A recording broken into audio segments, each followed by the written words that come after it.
Today, I will be sharing my views about how to be happier. And the basis will be practice of Jain values and lifestyle.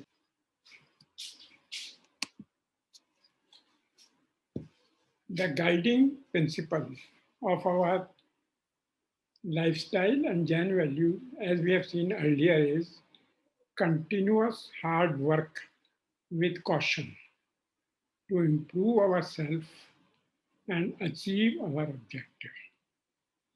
Jains are called shamans. So this is the guiding principle of Jain way of life. Now, for the Jain way of life, the Jains have identified four pillars. Like when you build any building, you have to first raise the pillars. So the Jain way of life is erected on four pillars.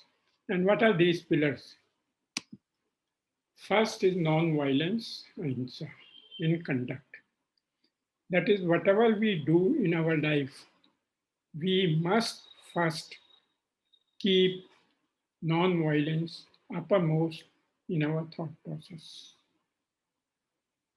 Non-violence means not hurting, not torturing anyone, because we all are equal and we all want to be happy. And non-violence is performed by actions of mind, body, and speech. It's not just physical, but it's mental activities and the speech activities also. And how do we practice? This is the very popular sign of Jains. It's like a stop sign. That is, whenever you are about to start any activity, you just wait, stop for a second or two, and think of all the alternatives which are available to perform that activity. And of all those alternatives, you pick the one which involves least violence. That is how we practice non-violence in conduct. And if we don't, then you see the circle here. This means we keep on revolving in a cycle of pain, pleasure, pain, etc. The second is non-possession or aparigraha in life and society.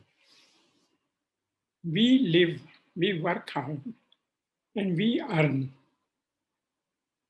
Now, what we do with the earnings? Do we keep all of it to ourselves?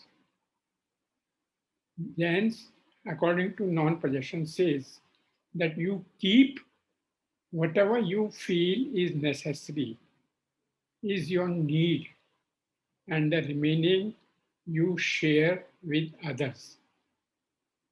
By doing so, you make others happier and also you minimize animosity in the community so that you continue to be happy and move on the path of happiness. So this is non-possession.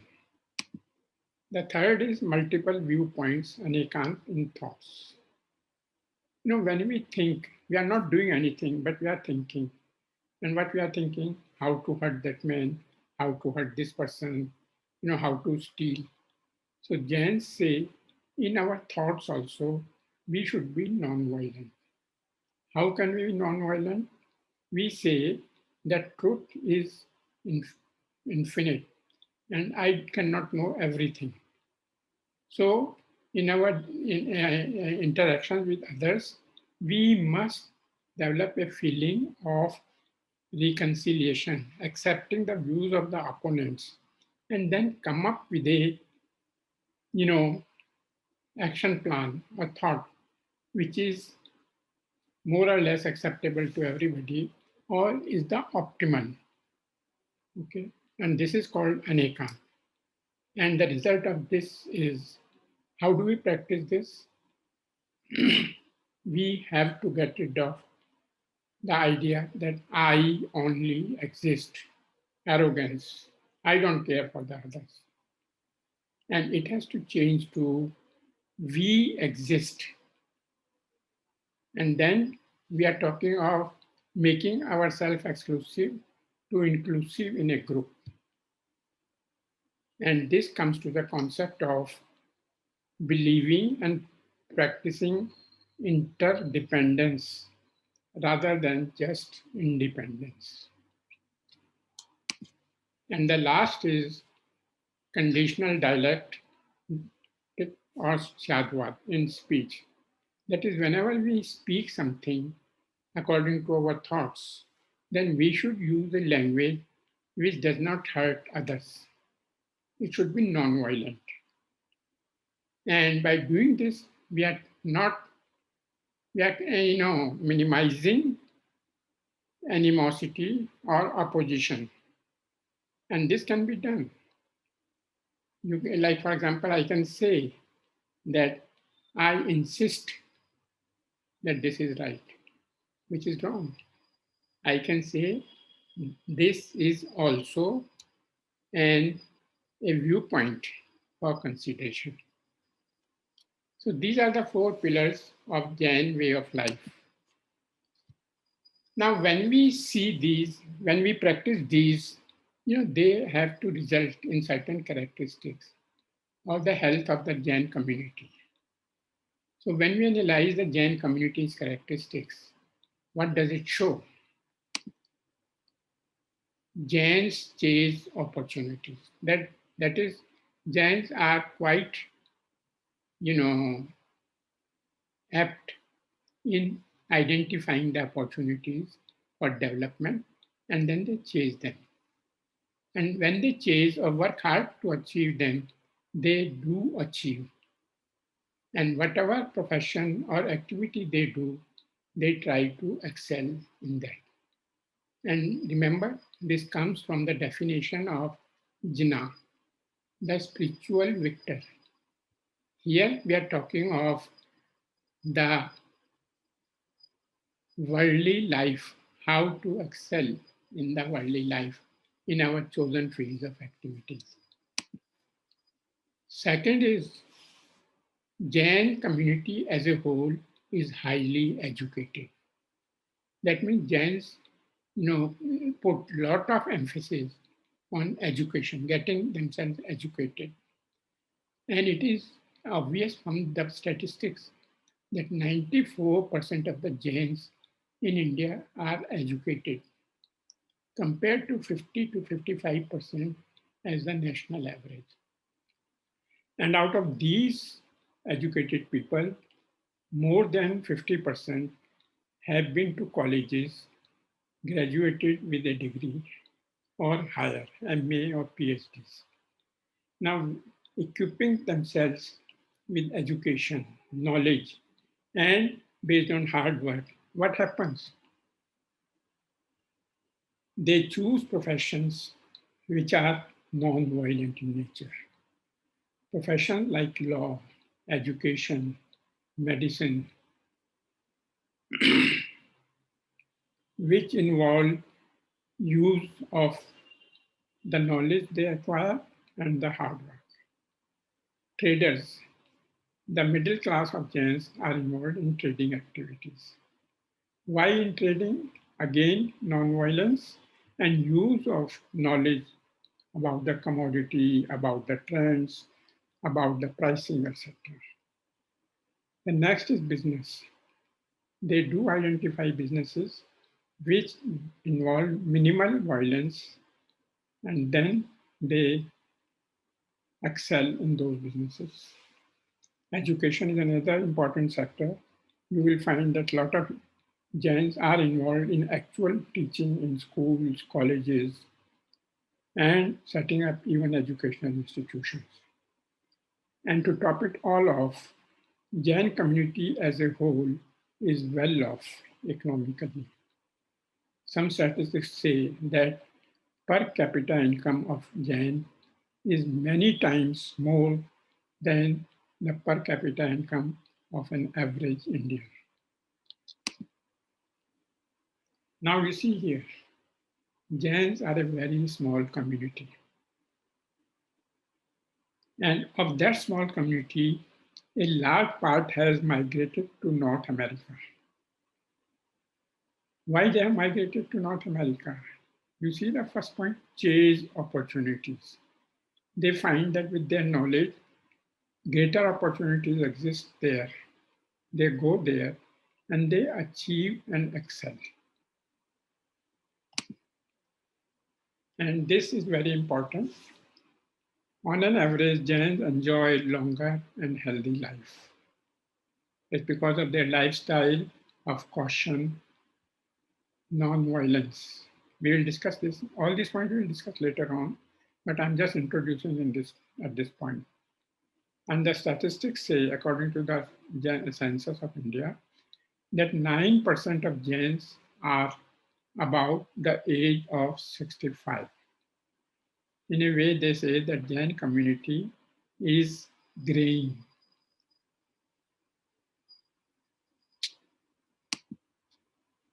Now, all these points that we have discussed so far, they tend to imply that Jains are very self-centered, concerned about themselves.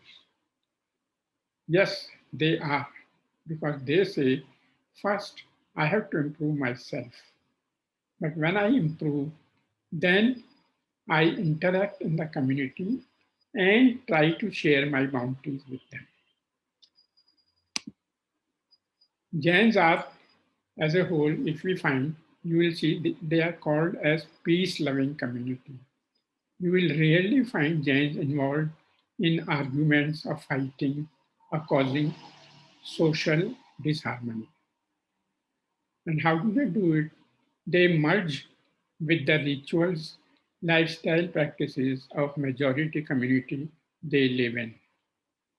This has a lot of times caused problems also because a lot of Jains do lose their identity, and that may be one of the causes that Jains have become a minority community. They share their bounties with community members, like sadhus, sadhvis, and even lay persons. And the last is they help community members in difficulty and prepare for better possessions. As soon as somebody, some well-to-do Jain knows that a particular community member is in difficulty, they will make sure that help is made available to them without the recipient knowing who did it. And then the community as a whole is helping the young Jains to prepare for better professions. Like JITO, Jain International Trade Organization, they have set up training centers all over India to help young Jains do better, perform better in the competitive exams. And next is that Jain are called non-violent community. Again, this comes from the principle that Jain believe non-violence as the main doctrine that they have. And they are highly religious. That means they do spend every day some time to and remember the principles and evaluate how they are performing again as per those principles and take the corrective action. The next is that social consciousness of Jains. So far we were talking of community, now we come to society at large. Jains consider themselves to be socially responsible because the society has to be at peace if I have to be at peace. So Jains are very socially responsible. How? They have set up more than 2,400 schools all over India. And remember, these schools are attended mostly by non-Jains because Jains send their children to other schools being widely dispersed and small in number. And if we say each school caters to 500 to 600 children, that means they are catering to the education of 1.2 to 1.5 million children. And because they believe in education, so this is the first thing that they get involved. Second is they set up thousands of hospitals and dispensaries, orphanages, and homes for destitute and elderly. Again, this is to help people in trouble. And a lot of them, these are free. Some, like orphanages and homes for destitute and elderly, generally they are meant for community members, while hospitals and dispensaries are open to anybody. They believe in conservation of environment. How? You remember I said the word hard work with caution. That means they are very careful in all their activities to minimize waste of resources, to minimize discharge of effluents in air, water, and earth. So this is one of the characteristics of Jains, that they believe in conservation. And this again comes from their principle of non-violence. And finally, they are very big contributor to India's art, architecture, culture, and community welfare. Most of the big artifacts like images or temples in India have Jain origin. Similarly, culturally, they try to blend non-violence and community feeling and get involved in the community welfare, like setting up hospitals, dispensaries, setting up health camps in remote villages, etc. Now we come to the end of the discussion and I interact with you. You think of your own habits and personalities and see how much you have in common with what we have been talking. And you will be surprised to see that the basis of lot of your actions are derived from whatever we have discussed. I would like you to make a list and share that with me. And if you have any problems, let us discuss, because I want to, make it a practical, a discussion of use to you and general public at large. So thank you, Jain, and you can contact me at this address.